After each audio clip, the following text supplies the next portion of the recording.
Hello, YouTube. Naked Trevor back again with my thoughts on Acolyte. This is Season 1, Episode 4. Let the cringe continue. So, we open on a forest planet where that Jedi Wookiee lives. We see him in his home eating some vegetables, some greens. I would assume that a Wookiee would be a meat eater, but I guess this Jedi one, he's a vegetarian perhaps. Clearly, he has lost his mind, though, drawing a bunch of circular patterns on the walls with yin-yangs in the middle. We don't know what's happened to him, but obviously something back there with those witches. It's the same symbol that's on May's forehead. He's living by himself in seclusion. Lost his freaking mind, obviously, right? Back to Coruscant, we see a Jedi class in session with a ginger Jedi Master, which is unusual. We don't really see many gingers in any kind of media nowadays. Teaching the class, saying some obvious nonsense, diminish areas of vulnerability. Just really obvious stuff that you would do. Anyway, I mean, we're going back 100 years to see the Jedi. We're getting to see a bit more of like Jedi training. You think they would give it more thought, but no, it's just them kind of spinning some sticks around, saying some gibberish. After the class, Osha was watching, and Jackie, they talk. Osha's leaving because she did what she needed to do, which was nothing. Exactly, right? She was arrested and her name was cleared, but did she do anything? Her exact line is she's leaving because she's done what she needed. I don't know. She says May is the Jedi's problem now, and that she is no Jedi. And Jackie tells Osha and the audience just how Osha is feeling. She literally says, "You care about May and mourn the year's loss."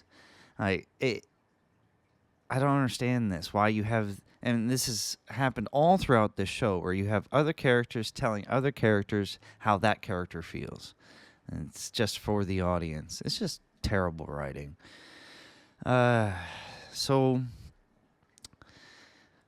Someone must find May before anyone else gets hurt, but it's not going to be me. Like, what the fuck? You could have stopped her at the end of, I think it was episode 2, but you hesitated and missed on purpose.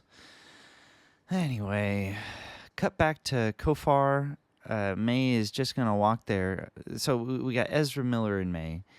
Discount Ezra Miller as the location of Kilnaka, I guess. May was just gonna take off without him. Like, they land on this forest planet, and she was just gonna walk in this other direction. He tells her it's too dangerous to go off, without a guide, and that some of the bounty hunters he knows won't even look around on this planet or whatever without a guide. But he was able to come here and find the Wookiee on his own, and she asked him why would he help her. Which is a great question, which he doesn't really answer. Either he is the master, and it's been very obvious if that's what it is, because they've set it up. They keep alluding to it, and the way that he talks, it's just obvious. Or it's just more bad writing with a character with no understandable motivation. So maybe he just wants to hump. Who knows? Maybe that's it. But I doubt that, because the show, like they said, is gay. So he reminds her of the deal that they made, and that she has to kill the Wookiee, and that her sister being alive it makes no difference. It doesn't change anything. And again, it's just so stupid and obvious to have him say these things. Either he is the master, or they just are terrible writers. And they're having a character do and say things that you're asking yourself why, right? We catch up with the Jedi. They're watching footage of May fighting. Some Jedi Masters doing a recap of the previous episodes for themselves and the audience, I guess. And the makeup just looks bad. Whenever, some of the creature makeup looks good, but most of it just looks like actors in makeup. It looks like cosplay. It doesn't, like, the costumes just don't look like clothing. The makeup doesn't look natural. I don't know what it is. Maybe it's the lighting. I'm not sure, but it doesn't look right. So the the Jedis are overlooking the footage of May. May's fighting with emotion, which again is something that should be a clear indication of the dark side, right? They say it could be a possible splinter Jedi Order, which is far too interesting for this show to explore. And if it is a splinter Jedi Order in whatever case scenario, then it is just part of the Jedi Order. It's not actually separate, right? Anyway, the awful green Jedi Master points out that May has killed 2 Jedi Masters and is targeting the 4 that were stationed on her home planet when the girl was a child. And then, May is kind of, the Green Woman is kind of accusing that May was trained by one of her own, one of the Jedi, and implies that it was one of the 4 stationed on the planet. And then says we must find out who her trainer was. So, okay, you're saying that it had to have been a Jedi who trained her, but obviously you can account for all of the Jedi that were involved with this fight or on this planet, these years ago. So, you have 2 that are dead, 1 that's in the room with you, 1 that, obviously it's Chewbacca or Kilnaka or whatever, right? So they say that, you got to go to Kilnaka and, stop, thwart May from killing her, right? And they're talking, well, what if it comes to violence? And the Green Jedi Master says, no, I don't think it'll happen. She's already killed 2 Jedi Masters, and you're saying that it won't come to violence? Like, it makes no sense. She's a murderer, She also says this scandal can't get out, and we can't let the High Council or the Senate know. Why? And also, they're making this so small. I mean, are there no other people in this world? Is there not anyone else who knew these Jedi who are dead now? Like, it doesn't make any sense. Is there not a law of police enforcement, or are the Jedi the only police enforcement? It doesn't. That never was. I hate it. Anyway, they talk about covering it up, and wouldn't that just make it worse? Like, I would say if this scandal, you guys make an effort to cover up the scandal, it makes it look like you're up to no good even more. Like, that to me makes you even more incriminated. So what is Keanu Mooney doing there either? Like, it's just so out of place. There's so many other Jedi that may have been alive at this time. I don't know why they picked him. I mean, especially since he has a few of the lines that specifically say that none of this would have happened because they would have known about it if he was involved, especially. So why have him here? It just goes to show that they don't understand. They don't know the lore. They're not honoring anything. They're just picking and choosing and doing whatever they want because they just don't care. It's so clear they don't care. Keanu Mooney would not be alive at this time. I mean, it makes no sense. What is he doing there? So anyway, the Green Woman says May is part of a bigger plan, some sort of shift, something to tip the scales. I hate this kind of dialogue. It's so cliche and vague. It's terrible. And I was enjoying our Squid Game guy's performance, but I don't know about this episode. Some of his facial expressions during this exchange was just... I mean, I'm typically laughing at this show already, but it did not help. Anyway, back to Discount Ezra Miller and May. He starts to talk to her about how killing a Jedi weapon without a weapon seems to be too much. How do you do it? Again, he knows too much. He talks about knowing the relationship between Soul and Osha, and Osha being alive doesn't change anything. Again, if he is not the master, then how does he know all these things? And it's going to be poor misdirection or obvious, one or the other. So then she says, oh, she calls her sister Jedi scum, which is silly because, when when Grievous said this in episode 3, it fit coming from the character. But when it's coming from her and the way that we've seen with the sisters so far, it just doesn't make any sense because she knew that was what her sister, the last time that she saw her, was going to go do. She was packing her bags to become a Jedi. So it makes no sense to have her be shocked or surprised that she is a Jedi, or even though she actually isn't, or is with the Jedi in any way. Back to Osha leaving, Soul stops her and asks her to come on the mission to stop May. And, she, for the moment, is asking, thinks that he's asking her to join the Jedi Order again. And she seems hopeful at this prospect, but why? That makes no sense.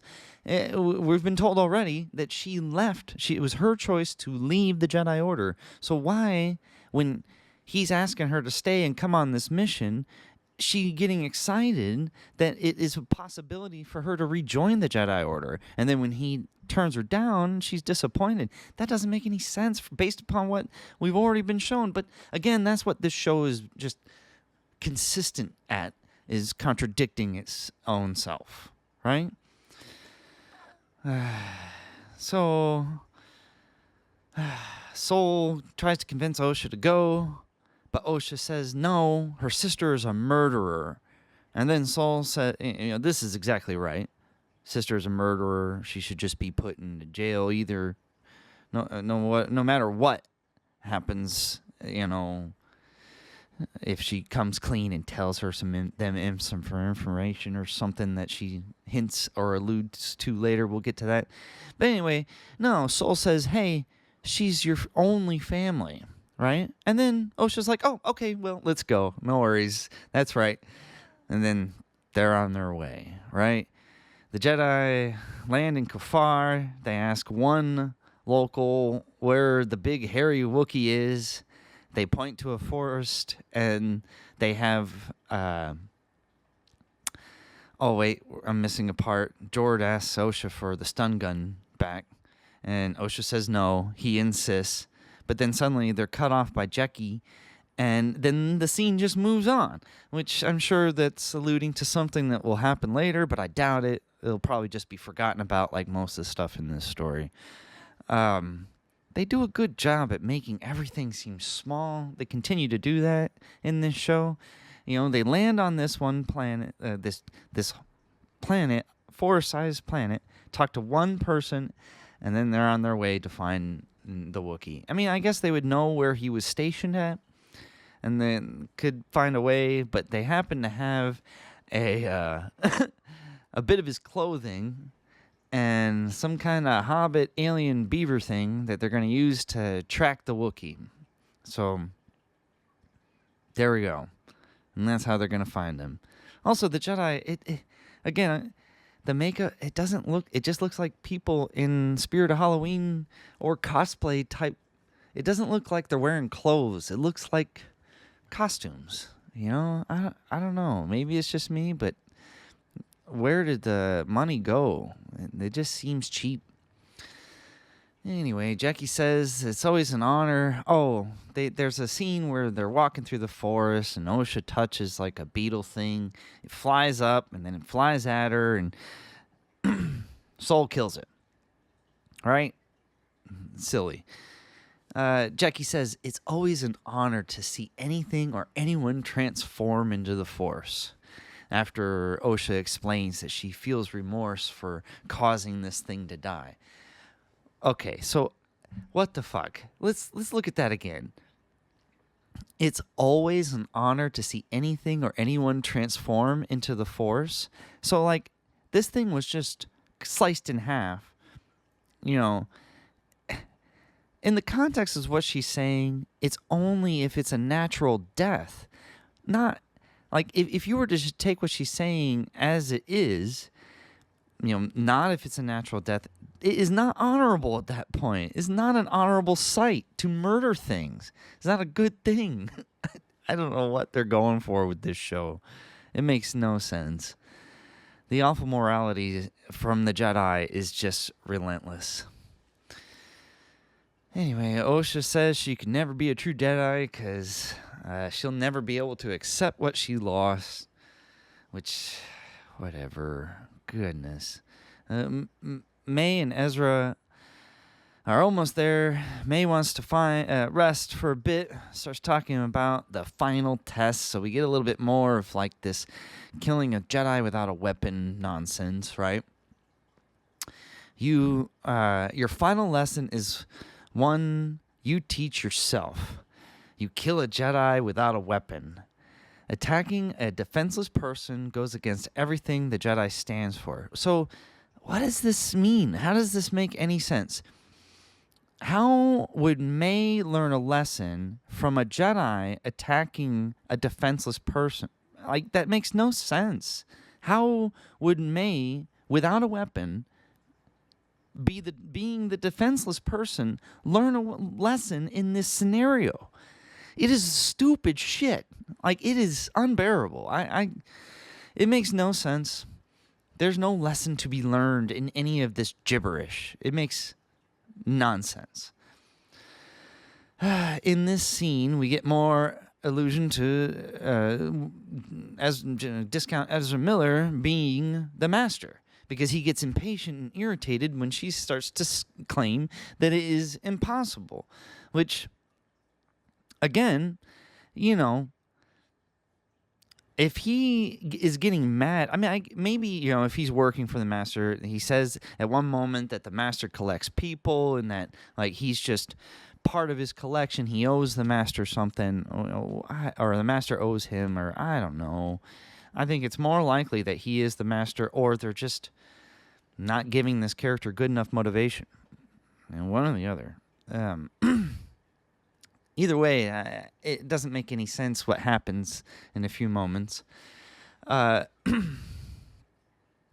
So, says that we got May. She says she wants it more than anything, but it's impossible.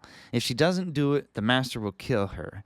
Then she tells Ezra that he doesn't care, and says that, but he claims that he does. But why? So this exchange, like, I don't know. I thought it was bad in episode 3, but the writing is just continually getting worse. It's breaking me over here. Anyway, Ezra says that he's going to help her. Who knows why, other than him being the master and manipulating her. And then he scampers off to go find her some water while she rests. May pulls out some rope. She begins to set a trap, right? Somehow Osha being alive changes everything, right? Which doesn't make any sense, because whatever. But May ends up trapping Discount Ezra Miller and hanging him upside down by his ankle, right? And he says that she says that Osha being alive changes everything. May is going to go turn herself in. Ezra says that they'll put her in prison. She says, not after I tell them who I know. So, again, if she just knows someone that will get her free from these murders, like her previous 2 murders and her possible 3rd. So she says she's had a change of heart during this walk, right? She traps Discount Ezra Miller, and says she's going to go turn herself in to kill Naka, right? He's 10 minutes south or whatever. So she runs off. Osha, next we have an exchange where Osha says that she feels different and she's ready, between her and Saul, she feels different and she's ready to face May. And Saul tells her that they're going to both face their past. And then he goes on to say, once we have May back on the ship, I will explain everything. What the fuck? Like, this makes no sense. If if he is withholding information from OSHA, she would be demanding what the fuck is going on. If he knows something else, people don't act like this. I just don't get it. And this kind of mystery storytelling, just cleverly omitting details that, making us want to hate the Jedi, and this, I hate it. It's no good. Then, what is it? May finds the Wookiee hideout. She finds the dead Wookiee with a fresh lightsaber cut to his chest. And then she gets all scared. The room turns dark, and she says that the Master is here. And then suddenly the Jedi show up there too.